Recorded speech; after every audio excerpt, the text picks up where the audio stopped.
Track 2.47, Unit 9, Reading, Exercise 2.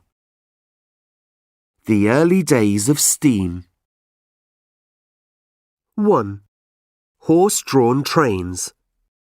Today, people all over the world travel by train. It is usually a fast and comfortable way to travel. But 200 years ago, there weren't any railways. There were only coaches and horses, and they weren't very comfortable.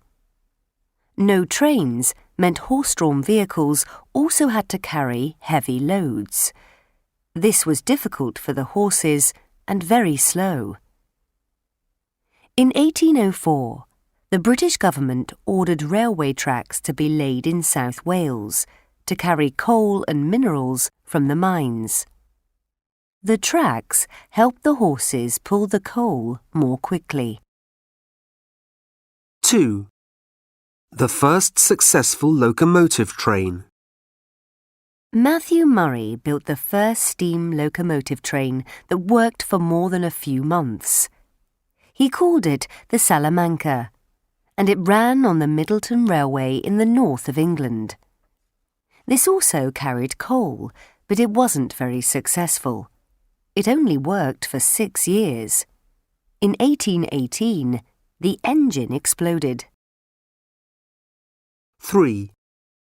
George Stephenson's first train. 2 years later, George Stephenson also designed an engine to take loads of coal from mines. His was the Blucher. Before this, trains ran on wooden tracks, but this engine was too heavy for them, so Stephenson helped design metal tracks. 4. The first passenger train. Stephenson designed a 40-kilometre railway track between coal mines in the Stockton and Darlington area. He also started a company to produce engines. It opened in 1827, and the engines reached a speed of 30 kilometres per hour. For the opening ceremony, Stephenson's company produced a passenger car to go on the back of the engine. He called it the Experiment. This was the first time passengers travelled by train. 5. All the way to Manchester. Early steam engines were heavy, so they used a lot of power going up hills.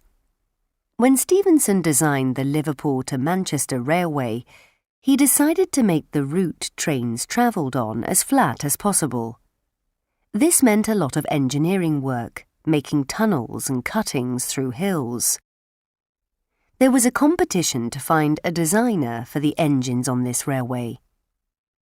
The winning train had to be able to travel 97 kilometres without a problem. Stephenson entered, won the competition, and became one of the most famous engineers in the world.